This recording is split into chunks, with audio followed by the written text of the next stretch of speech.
Welcome to First Things First. I'm Jenna Wolfe. That's the Hall of Famer Cris Carter. This is Nick Wright. You got a lot going on over here, Nick. A lot of numbers, a lot of stats. Got a lot to do. A lot to do, a lot going on. We only have 3 hours to do it. Do you feel like that's enough time for you to get it all in today? I don't know how people do 30-minute sports television shows, Cris Carter. I have no idea. I feel like 3 hours and like, damn, there's stuff left. Wasn't this originally supposed to be a 3.5-hour show? No, I don't know what you're talking about. You guys look nice. Thank you very much. I don't know what's on 3.5 hours. When in doubt. Let's not give anybody any ideas. Wearing. Every major show starts on a half hour, Jenna. Okay. Don't you know that? And take a sip of coffee. You're right, Jenna. All right. Well, let us start a 3-hour show of a lot of numbers, a lot of stats, a lot of sports. Nick's hot takes. They said we got to make. We got to cut that down. Cut that down big time. Apparently, if you put something out into the ether long enough, it will definitely happen. How long have we been waiting for Cavs players not named LeBron to show up? Last night in Game 1 against the Raptors, they finally showed up, helping Cleveland win in overtime. This was a great game, 113 to 112. LeBron James had a quiet triple-double. 4 of his teammates scored in double digits. Yay for low bars. Toronto, following along its recent script, losing their 7th straight playoff game to Cleveland. Boy, they just really, LeBron's got their number. Here's LeBron on the win.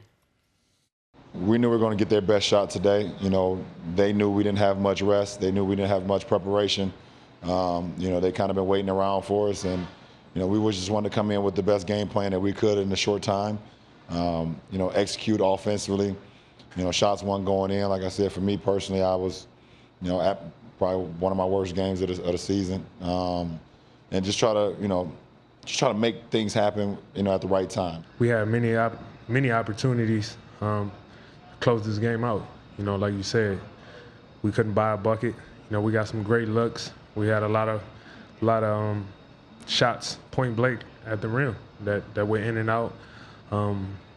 Freddie got 2 great looks. You know, we can name countless of things, but you know, it should never came down to depend on none of those. You know, but it happens.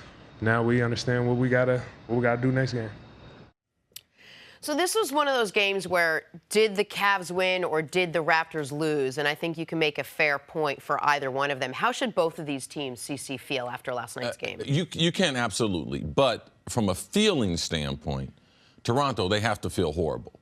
Now, you talking about getting Cleveland. We know the history there. Going into this game, had lost 6 straight in the playoffs in a humiliating fashion. At the end of the season, where Toronto was playing the best basketball that we've seen this play over this stretch, this tenure with this team, they got smashed by the Cavs. In 2 games that meant everything to Toronto, didn't mean anything to Cleveland, they got smashed. Cleveland just came through the most difficult series that we've seen, them not going against some type of championship caliber team and struggling with the Pacers in 7 games, no rest. They put in the game plan. That's a 24-hour game plan, all right? Ty Lue, they were watching film yesterday. He decided, you know something, the team was locked in. He saw it in their eyes after an hour of watching film. That's all they did. They had a walk-through shoot-around. That's all they did. So for me, what I saw was, because what I thought the Cavs was lacking was, forget continuity, but they missed training camp. After they went on the great stretch of basketball early, guys got injured. Guys got traded. They went through a lot of turmoil. They need these games. They needed that 7-game series with the Pacers to be able to come together and the other guys start to play. So from Toronto's standpoint, this to me is one of the biggest losses in the franchise history. Home court advantage, everything, rest. I mean, you got the matchups, and you still can't get past the Cavs when LeBron doesn't play great. You can't forget that part. Right. LeBron said it was one of his worst games, maybe my worst game of the year. And you lose. You have a double-digit early lead, and you lose. You're rested. They're exhausted. You have home court. They don't. You're the healthiest team in the playoffs. And you miss 11 straight shots to finish the game. In the final 4 minutes of the game, LeBron makes 2 baskets. Your team makes 0. This is, you mentioned. They missed at least 10 at the rim. CC, in the 4th quarter, how about 13? They were 3 of 16 inside 5 feet. That's the length of this desk. Like, This was one of those losses you mentioned in the regular season where the Raptors playing great, Cavs weren't, but the Cavs won. I talked about that was a worst-case scenario loss for the Raptors because that was a game they had a huge halftime lead. The Raptors were feeling great, and all of a sudden, LeBron and the Cavs came back and ended up stealing that game. I think it was 132-129.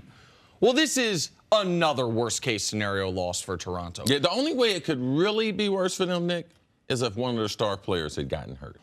Agreed. Absolutely. Barring injury, it could not have been worse. Like, if LeBron goes out and does what he did in Game 7, if LeBron has 40 points and is dominating the game, or by the way, if it was the way they lost last year against the Raptors in the playoffs, the Cavs hit 35 more three-pointers than Toronto. If the Cavs just had a lights-out, oh, my God, shooting night. Yeah, but that wasn't possible this year, Nick, because we've changed our offense. We have perimeter shooters. Like, our three-point shooting's going to be better. Oh, for Toronto, right. Yes. You're not going to have that discrepancy. But that's why it was less what Cleveland did and more what Toronto didn't do. And you wonder if just seeing LeBron out there when usually he's at his best, if that just froze this Toronto team, and all of a sudden they were like, well, we don't win these games. We're probably not going to win this game, and then no shots. We can blame it on whatever we want, but there's some clear examples as far as not being able to finish in the paint. They dominated the glass. They dominated in the paint, but losing a possession after a timeout on a 5-second violation, Kyle Lowry throwing the ball in over LeBron. You know LeBron's guarding him. Like, why would you have him throw the ball in? You just calling a timeout. Put a taller person out there that has a height advantage, or at least it's neutral. They negate each other. Like, bad coaching at the end, wasting timeouts. Like, so they didn't have a timeout. The biggest shot of your season, Fred VanVleet's been an awesome story. A potential 6th Man of the Year candidate. Yes. He was injured. With what? With a right shoulder injury. He's a right-handed shooter. He hadn't played in the fourth quarter. Let's have our biggest shot of the season come down to Fred VanVleet. All of it was unforgivable by Toronto. And listen, one of the reasons I believe, CC, that the Pacers were a bad matchup for the Cavs, there's a lot of X's and O's stuff, but it's also because their best player, Victor Oladipo, doesn't have any bad experience against LeBron. When he played in the East, his team was terrible, never made the playoffs. Played a year in OKC. He's never played LeBron in the playoffs. He went into that series saying, you know what, I'm going to play the best player in the world as close to even as possible. Well, because the one thing also he can do is because we know from LeBron going back to Derrick Rose when he was in his prime. Yeah. When they put LeBron on that point guard late in the game, which we saw last night, he did to Kyle Lowry, shut him down. Yeah. They can't do that to Oladipo because he can beat LeBron off the dribble. He's too fast. And that's the disadvantage. There's some other things as far as the Pacers, them being a younger team, and they do some things that give Cleveland problems, but talent-wise, Toronto is far more talented. Agreed. The point that I'm making on Oladipo is Oladipo, we were talking at halftime. I said if the Cavs had a lead at halftime against the Pacers, you felt the entire second half the Cavs were just desperately trying to hold on for dear life.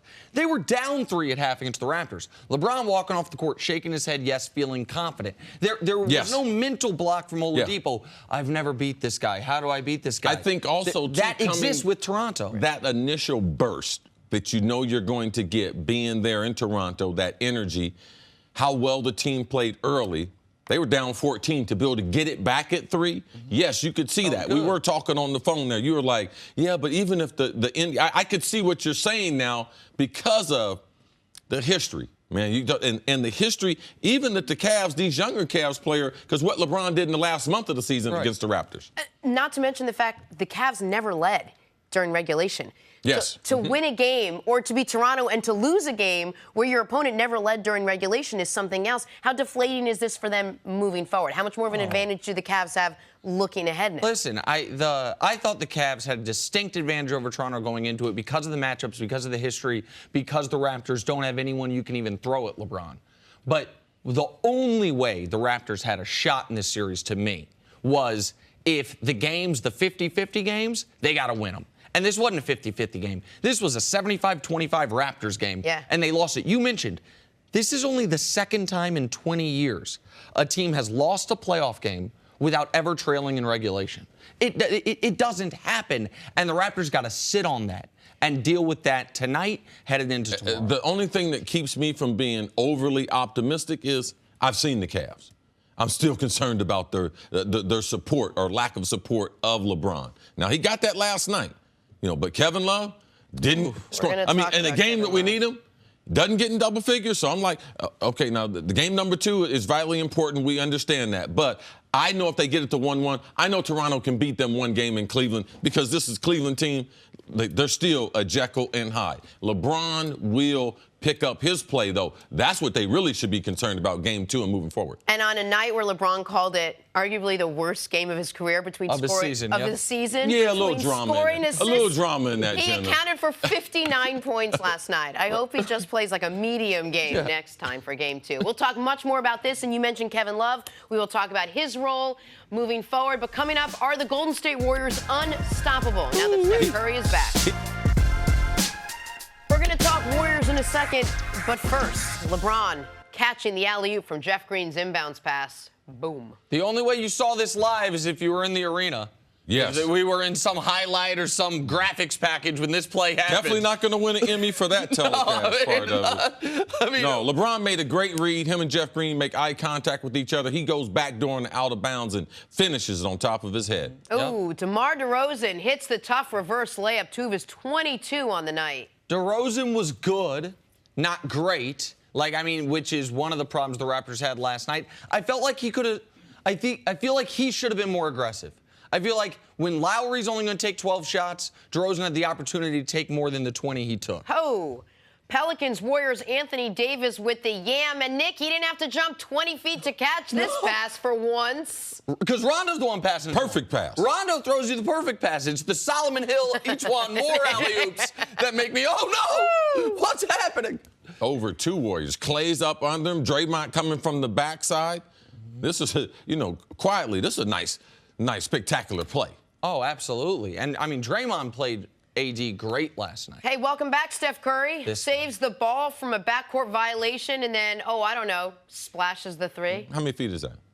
It was listed at 32 is what they said on the official box score. However many. Did they move the 3-point line back? Right. That's why I didn't think it was 32. It seemed like it was, but that's what it was listed in the play-by-play. You know how many feet it was, though, CC? Steph Curry feet. That's what it was. Because that's the Steph Curry shot. It's those types of plays that made him famous. Did you see him warming up before the game? Not out of the tunnel. 3 in a row from half court. Oh, I thought Andy was doing hoodie Steph. Hoodie Melo's gone now. There was hoodie Steph before the game. He was so rusty, guys. Just so rusty. Oh, my All right, let's dive in a little deeper. Warriors-Pelicans game 2 last night. The long-awaited return of that guy, Steph Curry. Good news, bad news when he gets hurt. Bad news, it hurts. Good news, he seems to come back like a man on a mission. So 2 years ago, first game back after missing a few weeks with a sprained knee, 40 points. Last night, first game back after missing a few weeks with a sprained knee, 28 points in 27 minutes. What? Warriors won game 2, 121-116. They take a 2-0 series lead. Steph spoke after the game about returning to the floor. Real eager as of late, trying to get back out there and be with my teammates and do what I love to do. So to get back out there on the floor, play some playoff basketball, and get a big win tonight. It was huge. It was a good feeling. The crowd was crazy, and obviously we did what we needed to do in these first 2 games, going up 2-0, and we got to have our game travel to New Orleans. I don't know how many of us thought, well, he's probably going to come back and be rusty and not really be able to hit anything because that's not his track record. But, Nick, how impressive was his performance? What you saw last night, just spot on. How impressive was Steph Curry? Steph Curry was Steph Curry impressive. A locked-in, dialed-in Steph Curry, which is one of the 5 most terrifying offensive forces in the history of this great game. Steph Curry, when he is firing on all cylinders, I'm not sure exactly what you're supposed to do with him. And this is one of the reasons why a couple years ago when he came back from the injury and scored the 40 and then struggled a bit in the finals, I got so aggravated. And we were like, Steph wasn't at full strength. I don't know what full strength is for Steph Curry. Here's what I do know. When he plays, no matter how long the layoff is, no matter what injuries come back from, whether it's an MCL or an ankle, whatever it is, when he's out there, he's petrifying. He was the difference in the game last night. He was, we can show you the numbers in a little bit later on in the segment, but like him on and off the court was the difference in the game. The way the Pelicans were on a bit of a run. You know how, CC, the Warriors stopped the run? They didn't call timeout. They subbed Steph Curry into the game for the first time. And the Warriors instantly went on a 5-0 run, and the crowd got into it. He was spectacular. Yeah, Steph had the benefit, too, because he's playing on such a great team, that they didn't have to force him to start the game. And him coming off the bench, it allowed, because that initial, when you're trying to come back from an injury, you can force your body to try to do the things that you're not necessarily comfortable at doing. And starting the game is not necessarily the best entry point when you've been off for over a month. So I thought that Steve Kerr did a tremendous job of letting the game find its flow. He didn't put Steph in to stop the run. He had a time that he was going to put him in there because that was the plan. So to see Steph play the number of minutes that he did play, you know he's going to be able to shoot. He's the greatest shooter that's ever played in the NBA. Right. So you know that's going to be there. But his overall playmaking, you could see that in what it adds to this team. And when they play together, their ability to be able to pass the basketball and make shots. The sets that they run are tremendous. I mean, even late in the game where this game is tight, they have out-of-bounds play. They post up Kevin Durant. They throw it into him. Draymond and Steph do a scissors, and they pass to Steph. He knocks down one. It's like, man, I haven't seen him run that play in a long time. So what they can do and what Steph adds to this, he's a special player, and that's why they have the championships that they have. And I'm glad you mentioned Draymond, because I don't want to disregard him. He's playing his best basketball of the season at the best time of the season. He had a triple-double. Well, he has 2 games. The first round wasn't a great round for him. I'm These really 2 games. It's exactly what I'm talking about. He had a triple-double in the first game of this series. He was a rebound away from triple-double last night. Anthony Davis, he totally neutralized Anthony Davis. Anthony Davis was 4 for 13 from the field when Draymond was guarding him, so Draymond was great. But I just want to show the audience what the Warriors' offense was with and without Steph. Steph only played 28 minutes, so 20 minutes without him, 28 minutes with him. Their offensive rating was 130 when he's on the court. The NBA record all-time for a season is 116. Without him, it was 72. The Suns this year, the worst offense in basketball, were about 98.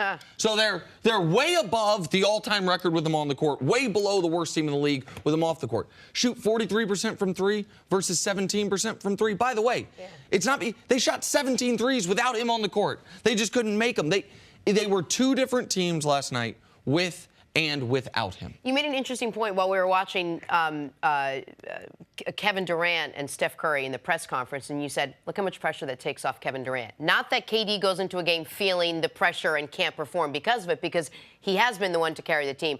But what does a performance like what we saw last night from Steph do for someone like Kevin Durant, who never wanted to really be the face of this team? Man, he's cool. That's his personality. Like, we don't want to accept it sometime, but he don't necessarily want the limelight. He just wants to play basketball the way he says. At the press conference, he loved it. A lot of questions were directed to Steph. Man, he was just sitting there chilling. He's played a good game. No, he didn't do nothing. He only had 29 points. Right. You know, so that is the luxury of going to Golden State. That's the reason why I respect the decision that he made, to be able to play with the shooters, to play the style of basketball, to not be under the microscope and the pressure if he had gone other places. Yeah, I understand that, because he's playing to his strong suit. That's really his personality, and he's living his own truth. And I got to respect that. And think about just what Steph did for this team in yesterday's game specifically. The Pelicans starters, we know they got a weak bench, and it showed up last night. Every single one of their starters had at least 14. They had 3 starters with at least 20. Klay Thompson has his worst game in 2 months. He's 4 of 20 from the field for 10 points. And this is a game the Warriors are up 13 with a few minutes left. I know they ended up winning by 5. Pelicans went on a mini run at the end to cut it to 6 with about 30 seconds left. But the Warriors were in firm control for the bulk of the fourth quarter. Why? Because KD can get a quiet 29. Yes. Draymond can do everything on both sides of the ball, well, particularly defensively, I should say, but also passing and rebounding the ball. Yeah, Draymond played a great game. Draymond was outstanding. And then Steph just rips your heart out. Jenna, you've heard Cris and I talk all the time about the gravity Steph has. You see it when he's out there. How much easier are the passing lanes for the Warriors? Because you're playing 4-on-4 if he doesn't have the ball. Because his man has to be 30 feet from the basket. Like, it's just, I mean, the Death Star that the Warriors lineup can be was fully engaged last night. And the whole league's on notice. The entire league, and by the entire league, we're really talking about Houston. Houston's the team that's been circling them. That's what we're looking at. All right, we'll watch this again, Game 3, Friday night at New Orleans, where the series will shift there. Coming up, talk some football. Just how much has Bryant declined? Next on First Things First. Back here on First Things First, it's time for Say What? Can't get that high this week. Victor Oladipo and the Pacers were bounced by the Cavs in Game 7 on Sunday. Oladipo had an interesting comparison in his exit interview with GM Kevin Pritchard. Say what? In the exit meeting, Chad Buchanan, my general manager, queued up Milli Vanilli, Girl You Know It's True. And Victor walked in, and we shut it off, and he goes, what song is that? I kind of heard it, and I said, well, you know what? That's probably the biggest one-hit wonder that's ever happened. The question is, are you a one-hit wonder? Is this just a one-year deal? And so I challenged him. I feel like I can challenge. I know he challenges him every day, but I feel like I can challenge. And his response was, no, I'm more Michael Jackson. Wow. You like that? First, great job by our graphics people. That's amazing. But Cece, you like that? Yeah, that's how you get the wine out the grape. You need pressure. That's why coaches, organization, that's why it's important to be in the right spot. If he had stayed in OKC, I can guarantee you that moment would have never, ever happened. Man, these are the stories that brick the path to greatness. Tremendous story. It takes some gumption to, as the GM, as the team, when Victor's coming in, the year he's had, to try to challenge him like that. To say, oh, are you going to be a one-hit wonder? Like, that's, I like Victor's answer. I know this is supposed to be like a funny thing that we do, but that, I hadn't heard that. I didn't know what he was going to say there. Yeah, the guy got one job, make him better, all right? Get a coach better players. And if you get the star better, it's a lot easier to get the team better if you make the star better. Start at the top. That's great management. That was awesome. Jenna, you were Much wondering respect. why he said Michael Jackson? Yeah, I didn't until the very He end. had a lot of hits. Not one hit, a lot of hits. Got it. King of pop. Got it.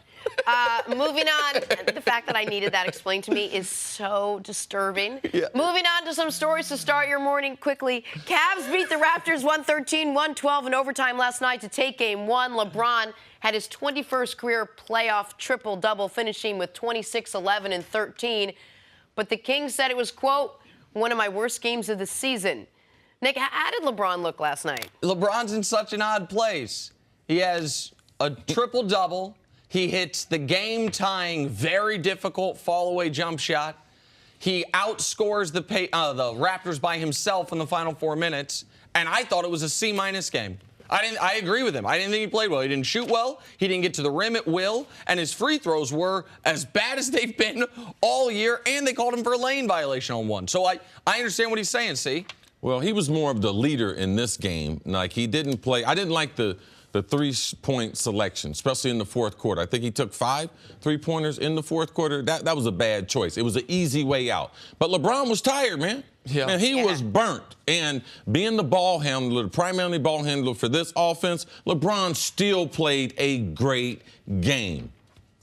It was still a great game, Nick. No C-minus. Because did his team get on the winning bus? No, of course. Listen, of course. I just think by he doesn't like the fact that he shot almost 40% from the field. That's what that's about. Yeah, he just wanted 12 of compliment, 30. so. All right, you guys see what just happened right there? In the same game, Raptors superfan Drake and Cavs big man Kendrick Perkins got into a verbal altercation before halftime. In other words, they had a fight. The two had to be separated by security and teammates. Cece, what'd you make of Drake coming at Perkins? Come on. I mean, like, what's he going to do? Like, Kendrick Perkins is for real. Like, he's one of the few NBA guys that's a real tough guy. Drake, like, stop pretending. We know you're cheering for your team and everything. Let's not get carried away, though. And Drake likes inserting himself in these things. Kendrick Perkins said at halftime he was talking to Serge Ibaka. Remember, they famously, obviously, were on the Thunder together. Right. Drake inserted himself in the conversation. Kendrick told him to sit his bleep down. And then after the game, according to Bruce Arthur of the Toronto Sun, Drake called him a couple derogatory words and said, we can handle this. Listen, Drake, you create hits. You seem to be a good guy. Kendrick Perkins is 6'10", 270 pounds. You used to be on Degrassi, and you made Marvin's Room. Those are not problems you want in this world. Nobody wants Kendrick Perkins problems. Come on, Drake. Got to know better than that. That reminds me of Nick Wright at the Red Rooster. Okay. Meet me outside. All right. Meet me outside. Did that dude leave yet? Meet me outside. All right. Did he leave yet? You would have preferred my comment, but now everyone knows where you party.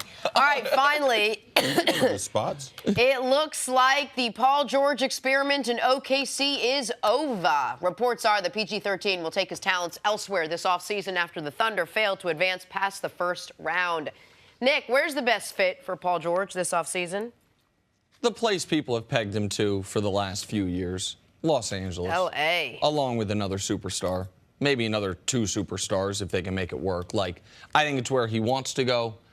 If I'm Paul George, I don't see any reason to stay in Oklahoma City. And you can get a fresh start. Now, what Paul George does know is he needs a guy who is markedly better than him if he's going to compete for a championship. Not a lot of guys like that. Paul George is somewhere between the 9th to 14th best player in the league. So we're talking guys markedly better. It's only 5 or 6 guys. But 2 of those guys could be on the move this offseason in Kawhi Leonard and LeBron James. He would need to pair up with one of those guys, I would imagine. I think Los Angeles is where it makes sense. I think that's where he'll end up, and I think that's probably the best fit. When people ask me this, which they do quite often, the easy way out now is to say the Lakers. I wouldn't Almost try and everyone. take the easy way out. Well, it's the easy way out. So I'm just going to think a little bit outside the box. Okay. What would Paul George look like with the 76ers? They could use another wing player. All right? Maybe they don't want LeBron, but if they get Paul George, you saying he don't need to be the main guy? Well, he don't have to be the main guy there. You got Ben Simmons and you got Joel Embiid.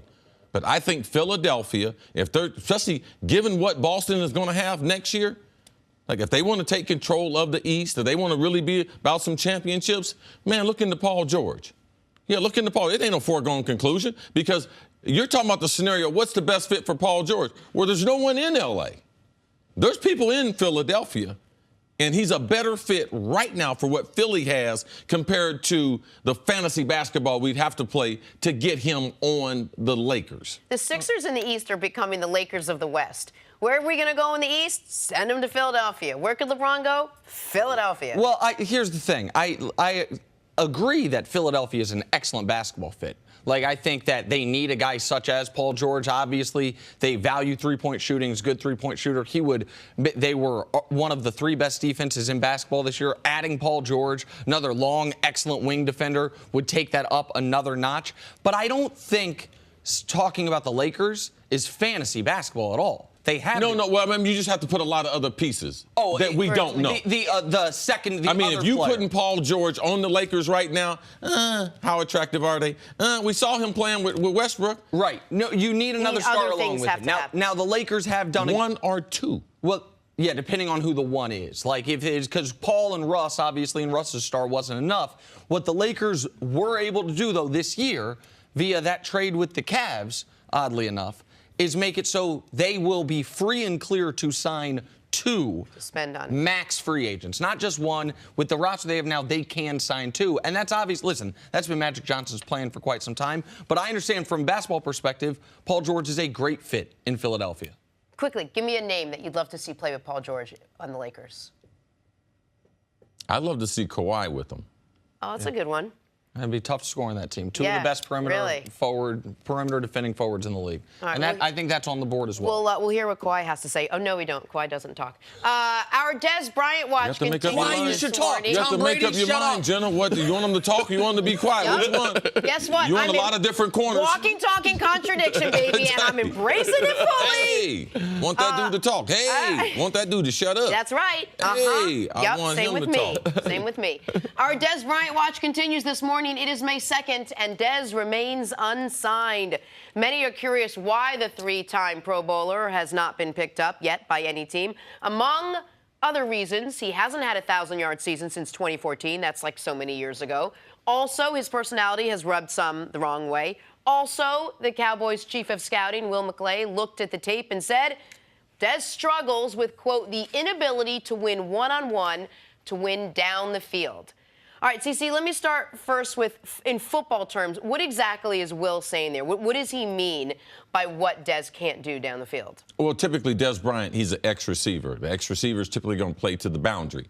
The boundary, what is that? That's the short side of the field. Okay. So the skill set for those guys happens to be typically we want them bigger than the other receivers. We want them to be more physical because they're closer to the contact. They're closer to the other defenders. And the way the routes and the route tree in a passing game is made up, it's almost like a basketball team. He's like a 3. You need him to score. You need him to rebound. You need him to be able to play defense compared to being a 1 and being a point guard and being the Z receiver and being to the field. So straight out of the book of a Michael Irvin, all right? He's going to be a physical guy.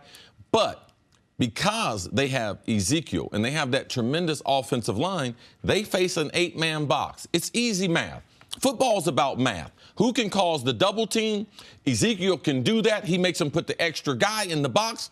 They only got 3 other defenders. So if you have 2 receivers on the field, they can only play you single coverage. So this scout is telling you, in these looks that we get, Des Bryant, he would not win on a consistent basis. And those are the most, just to jump in real quick, correct me, those are the most beneficial looks for a wide receiver. It's the ideal situation. That's the best It's the look best you'll ever get in football. That's why wide receivers who know the game, when you ask them what do they want, absent of a great quarterback, they want a running game because a running game dictates you can get a lot of man-to-man. So this is not as if people haven't said this. People just weren't listening. I've been saying this for over 3 years that Des was on the decline. The reason why people could catch up to him was he didn't have the diversification in the routes, and he wasn't this super explosive athlete that won these one-on-one matchups on the outside. So the scout now has given people privy of the information. Dallas, not only do you scout the rest of the league, the most important scouting they do is scouting your own team. Right. Like, you need to know what your players do. The thing I'm disappointed in that we just went over Pritchard and the Pacers in the exit meeting with their star player. In the exit meeting, typically the team gives you some type of prescription for what they want you to do and where they see you moving forward with the team. Yeah. Why didn't they sit Des down with that information? 2 years ago. They should have been sitting Des down and letting him know these are the things that you need to work on. Unless what they saw was, we don't think this is fixable, and we don't think with what you have. Well, that's this year. Chris is saying, why didn't they talk about this? That's what I'm saying. Des has only played for one team. What Des knows in football, they taught Des. So what Des couldn't do, they didn't teach him. So then if that's if that's what's being put out there, Nick, what does this mean for the future of Des Bryant now? Well, listen. This is a criticism that is not from an anonymous scout. It's not from a former scout. It's not from someone that works on a different team or used to be in the league and is now in broadcasting. This is a scout, the head scout for the team you played for. And this is something I've learned from you, CC, to think about, wait, when did Will McClay get a speaking role with the Dallas Cowboys? We cover the Cowboys more than we cover any football team in the league. We cover them more than we cover the AFC South combined. I've never heard this dude's name ever attached to a quote. So did he just all of a sudden decide, I'm going to absolutely try to kneecap Dez's value, or was he given the okay? Because you guys know this. I am a sports radio nerd, right? So I actually have an idea of what they're saying on sports radio in Dallas. And since Jason Witten's been moved on from, or looks like he is, you know what the conversation has turned to? Could we bring Des back?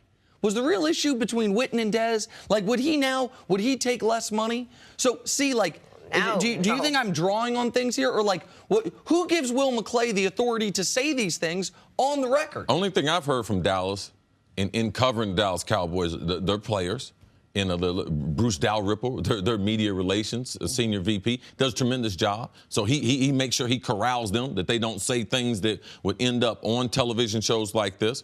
Jason Garrett, he's the #1 spokesman. He's the head coach. Jerry Jones and Stephen Jones. Them the only people that talk about the Cowboys and what they do. Typically, even from I told Nick this, watch Jerry Jones, he'll start talking about football. He'll start breaking down X's and O's.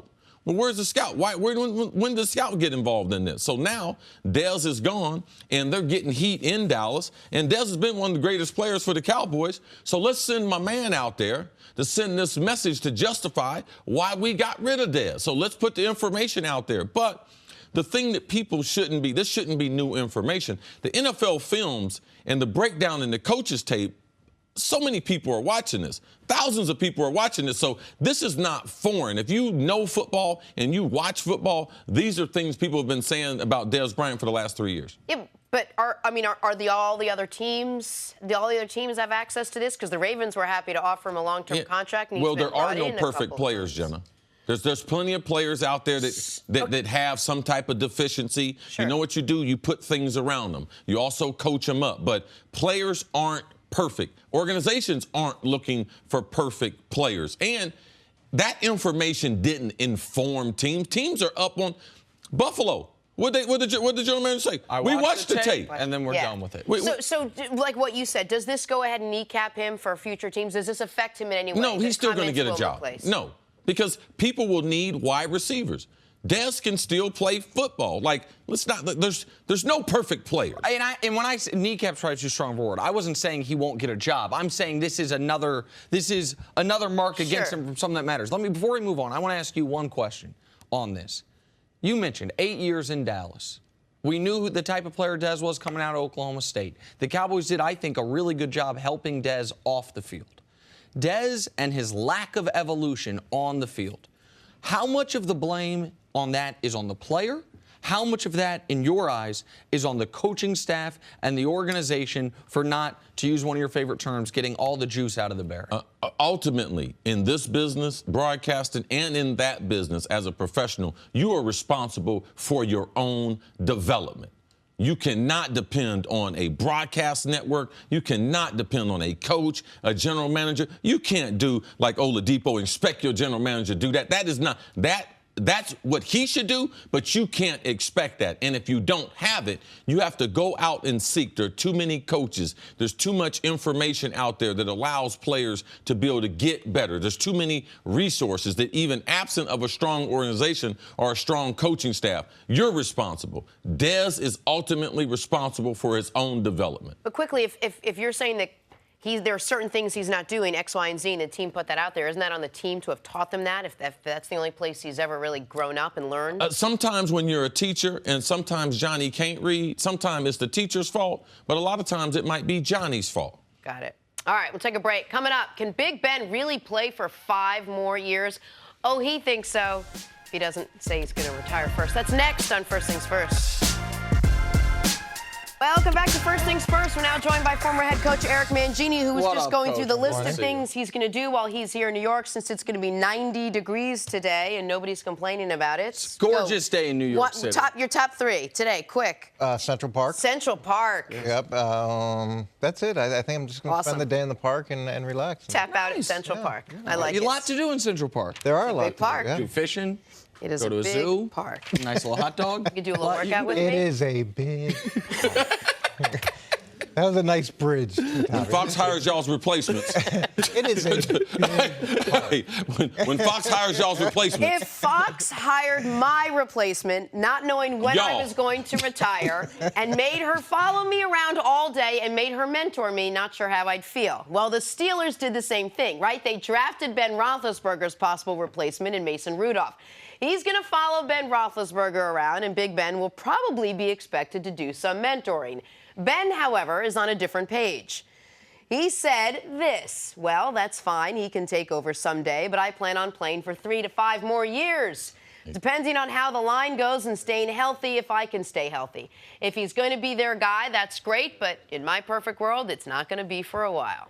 All right, let's start with you, Coach. What's Ben Roethlisberger's role in Mason Rudolph's development? Well, first of all, I think this couldn't have worked out better for the Steelers. If drafting Mason Rudolph where they drafted him motivates Ben Roethlisberger to up his game and to stay for 3 to 5 more years, that's fantastic. Now, the question is, once he gets into camp and Ben takes a look at Mason and says, okay, this guy's not that big of a threat, or evaluates it and it's not quite what he expected, I think that could change dramatically. In terms of his responsibility for the development, I don't think anybody's responsible for anybody else's development. The player ultimately is responsible for his own development. The organization will help that. But what you would like is that Ben take a step back and think about his legacy and think maybe I can help this guy take over when I eventually do leave. What ideally, as a coach, what does if you're the coach of the Steelers, what does Ben Roethlisberger's relationship with Mason Rudolph like? You'd want it to be one that has a mentoring component to it, and you'd want Mason Rudolph to do a lot of things to help Ben prepare during the week. Oftentimes, those young quarterbacks can do some research either on the defensive backs or a component of the game plan that maybe the starter hasn't been able to spend as much time on, and then he brings some value into the quarterback room, into the meeting room that's additional to what the coaches are giving him. Yeah, to me, the story is Ben Roethlisberger and him changing from how long he's going to play. That's the biggest part of the story. I know this. The NFL is not a business that you can do year to year unless you are late, year 14, 15, 16, 17. If you're Drew Brees, if you're Tom Brady, you can go year to year. But when you're in your mid-30s, the way Ben was, and with the type of team and organization and support that he had around him and the type of support, it is critical that the organization and your teammates know, man, I am totally bought into this. It's important for them to know that football is your number one business. Besides your family, that playing football and playing it well, that's what your teammates and the organization need to know. Ben has sent us mixed signals for the last 2 off seasons. So for me, it was nice to see that's the type of attitude that I want from all the players, let alone my franchise quarterback. Yes, I'm going to be playing, because if you project that I'm going to be playing, it lets the team know that I am going to be focused. It also, from Ben's standpoint, because what I would like to see is I like to see Ben lose some weight. If you're going to continue to play, I believe that you should be at a weight that I believe is more conducive to you moving around a little bit as you get later in your career. Tom Brady. Now, Tom Brady's super fit. Drew Brees is super fit. They would never have a weight problem. Eli Manning, he's super fit. Very, very seldom can you be a quarterback and continue to be at that weight that you were at a younger age. Ben's you're listening to quarterbacks who are super fit. Like, when you talk about that aspect of it, Ben's the only quarterback I can think of that isn't. Like, can anyone else mind's eye think of a quarterback where it's Eli's not super fit. No, Eli is. No. You don't, he might not be ripped. No. He might not be ripped, Jenna, but he doesn't look like he's got weight to lose. Go ahead, C. Go ahead. Go ahead. I can't think of a quarterback out there that I would say could. Right now, they might not look like the best athletes. Phillip Rivers, Eli Manning, they might not. But up close and personal, you would be very impressed with Eli Manning if you reached out and touched him. Now, they're not freaking Michael Vick, but Nick, you are right. There is no one the size and of Ben. Now, he has that that's the old style quarterback. That's the way we had a bunch of quarterbacks that were like that. 6'5", 240-ish, but we don't see as many anymore. When you play against Big Ben and you watch your defensive backs blitz and they bounce off them and defensive linemen can't bring him down, I'm okay with him not being super fit. If I'm the head coach, if he can maintain that presence in the pocket that he has, that strength that he has in the pocket, his ability to create plays, and we'd say over and over again. Being fit, though, that just enhances that, Coach. That doesn't take that away. Yeah. Now, besides last season, what's question marks about Ben? Man, his durability. No, and I'm never going to knock someone for trying to stay as fit as possible, especially as they get older. I just think that his size has always been a real advantage to him. What I love about this pick, though, is if it motivates him at this point in his career to do things that he wasn't willing to do and to take a step back and say, okay, this is my job, you're not going to take it.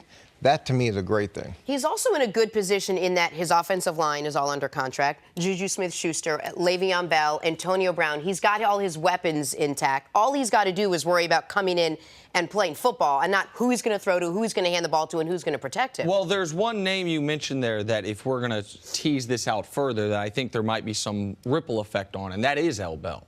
If your franchise quarterback is saying, I want to play past, when he says 3 to 5 years, that's past the contract he's under.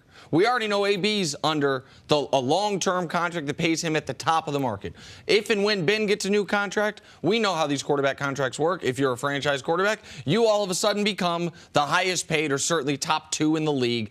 And so then you're like, okay, can we have the highest paid wide receiver one of the highest paid quarterbacks and the highest paid running back. Like, that does, right? That it does have an impact on. It's one thing if you're like, well, one more year, then Ben's done. Then we've got a rookie quarterback making no money. Then we can't afford to have L. Bell. Like, that is the, if we're teasing this forward. That's a real thing. Because Ben, all he's got to do is go back in there and tell the Steelers, I want more money. That was one of the signs that I saw from in talking to you. Man, what do you think is going to happen with this? When he says that in the organization, that's going to affect L. Bell and their ability to be able to give him long-term money. But when you're sitting back there as either the head coach or GM, and now you hear these comments, you're wondering, well, which Ben is it? Is it the guy that said he was going to retire a few years ago? Is it the guy that says he wants to play 3 or 5 more years?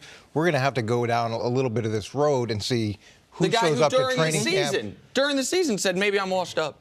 Maybe I'm done. Like after the Jags game, like he has been, he has been hot and cold on this, right? And this puts pressure on him initially, but when they get to camp and he takes a look at how big a threat Mason Rudolph truly is, if he doesn't feel it's that significant, then it's going to go back to where it was in terms of his level. All right, Coach, we're going to see you a little bit later on in the show. Coming up, back to basketball. Are the Warriors going to run away with their 3rd title in 4 years? That's next on First Things First. Welcome back to First Things First. Chris Mannix joins the show. Hey, good to see you, Mannix. How are you, brother? It's been too long. I know, a couple weeks. Good to see you, brother. What's up, C? Give it to him. I think we might all be on the same page on this one. All right, the table is set. Let's go. Warriors and Pelicans game 2 last night. The long-awaited return of Steph Curry. And just like he did last time he was out a few weeks with an injury, he did not miss a beat. 28 points in 27 minutes. Warriors won game 2, 121-116, taking a 2-0 series lead. Here's Steph Curry speaking after the game about returning to the floor. Real eager as of late, trying to get back out there and be with my teammates and do what I love to do. So to get back out there on the floor, play some playoff basketball, and get a big win tonight. It was huge. It was a good feeling. The crowd was crazy. And obviously we did what we needed to do in these first 2 games, going up 2-0, and we got to have our game travel to New Orleans. So, Chris Mannix, we took a tiny hiatus from jumping on the Warriors bandwagon to all jump on Houston's bandwagon for a bit, and then we saw Steph Curry come back, and we were like, what were we doing for those couple of weeks? Do you think the Warriors reestablished themselves as favorites to win the title after what you saw last night? Yeah, I mean, I never took them off that kind of pole position, knowing who Steph is and what he brings to the table. So I always thought they were the favorites. Beating them 4 out of 7 was going to be virtually impossible. What I took away, though, from that game was what a blown opportunity for New Orleans. I mean, Anthony Davis is supposed to be this superstar in the league. The fourth quarter, Anthony Davis was a no-show, while Kevin Durant was going off, while Draymond Green was going off. Where was Anthony Davis in this one? So, yeah, I mean, look, give credit to Golden State. Steph's back right now. I don't see how New Orleans wins any more than 1 game in this series. But this is a game, game 2, when they're going to look back and say, wow, we had a chance. We had a chance with Klay Thompson missing, with Steph Curry just coming back. Anthony Davis did not show up. 5 points in that fourth quarter. That killed them. Yeah, and with New Orleans, especially the first half, when you get through that initial burst, that crowd, Steph coming in, everyone standing up, because you look at right at halftime, that game was there for them. If you because you have to steal a game, and it wasn't as if Golden State was playing awful. The Pelicans were playing good, too. They had made some adjustments offensively, what they were going to try to do to them, the way they were attacking them. But as you mentioned, man, when they got to crunch time, which was AD time, and Nick and I talked about this the last couple of days, unless he had a stat line very, very similar to LeBron, like 25, that's a subpar night based on what we need him to do with that lack of bench. We need him 35. 38. And what you're saying, if he was able to have that push there at the end, that's where he would have had to be for the Pelicans to pull this off. Nick. Listen, so to answer the question quickly, because I was probably early on the Rockets as far as, and I might end up being wrong, by the way. We'll see.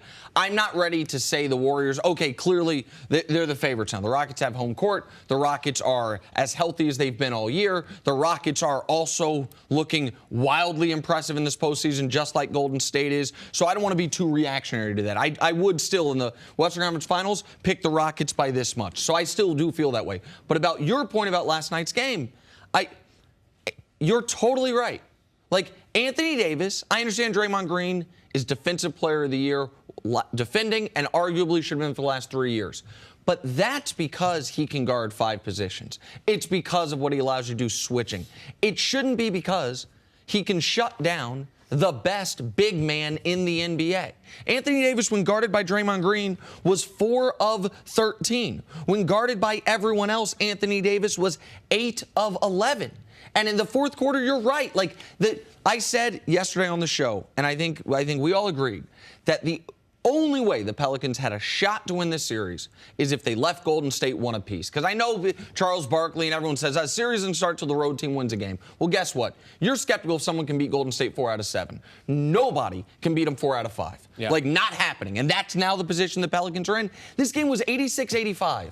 With 7 minutes left, or 7.5 minutes left. Like, they had the opportunity. That's Davis time. That's when, look, we had this, like, after the first round series, the conversation had shifted back again to, is Anthony Davis the most dominant player in basketball? Is he the best player in basketball? Well, the fourth quarter of last night's game, we saw the best player in basketball right now. Kevin Durant had 15 in the fourth quarter. Right now, look, just we can have it's a subjective conversation, I get that. But 15 points for Kevin Durant when it mattered in the fourth quarter. Anthony Davis didn't even lead his team in shots in the fourth quarter. That was Rondo with 8. He finished with 5 points, really only 2 of them during a consequential period of that game before it got out of reach in the final 3 minutes of it. Anthony Davis needed to play big in that game, and Davis didn't, and that's what cost him. Let's talk about Steph Curry coming back last night. Nick said earlier he was 100% the difference in that game. Not that we were worried before when he came back, but it seems like everything is clicking out. They're 100% healthy. The Pelicans have a shot to get another game at this point? At home, yeah, they do. They play pretty well down there. And look, as we've seen throughout the playoffs and historically, I mean, Game 3 is when you get a team's best shot. It wouldn't surprise me at all to see the Pelicans come out with a sense of pride and with, they're a team that has good defensive game plans that played pretty well for most of the game last night. I think they get Game 3. But Nick's right. Like, you don't beat Golden State 4 out of 5. You get that Game 3. You lose Game 4. This series ends back in Oakland in Game 4. And we can't act as if they didn't need Steph to play the way they did. They did. Then they need him to play that way. Clay didn't play well at all. No. Draymond had a tremendous game, and they needed that KD to take over in the fourth quarter. So I still feel as if they have a chance. Their bench being short, especially as longer the series goes, the more you try to eat in, or the more that bench is exposed for the lack of help that they provided for this team. And I'll get to Steph in a second. I want to give KD credit because this was a series going into it. You asked yourself, who do the Warriors have that can guard Anthony Davis?